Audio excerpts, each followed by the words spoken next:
तोर कहानी अधूरा है, तोर बिन मोर जिन गानी सुना है।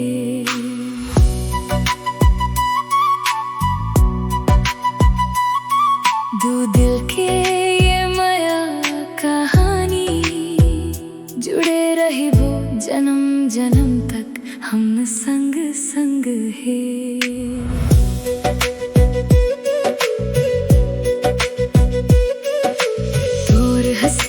चांदनी चमके मोर सपना माते हर दम दम के,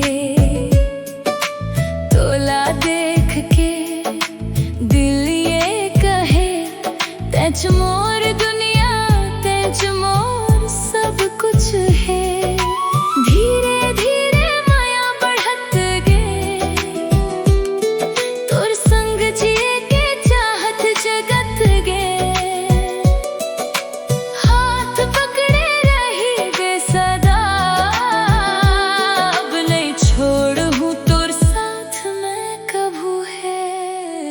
मोर बिन तोर कहानी अधूरा है, तोर बिन मोर जिन गानी सुना है।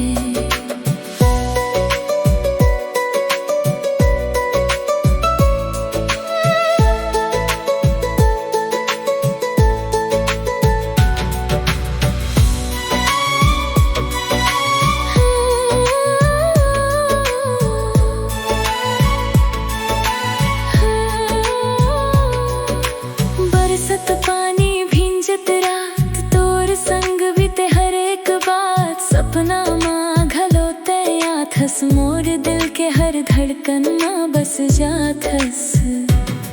माया के डोरी मजबूत है, तोर मोर रिश्ता बहुत खास है।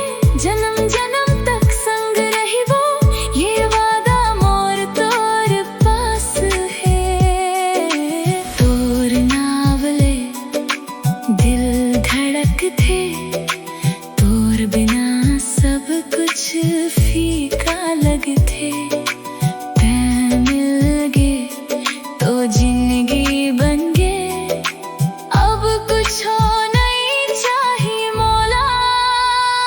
मोर बिन तोर कहानी अधूरा है, तोर बिन मोर जिन गानी सुना है। माया के ये मीठा अफसाना हमरे दिल में बस जाही।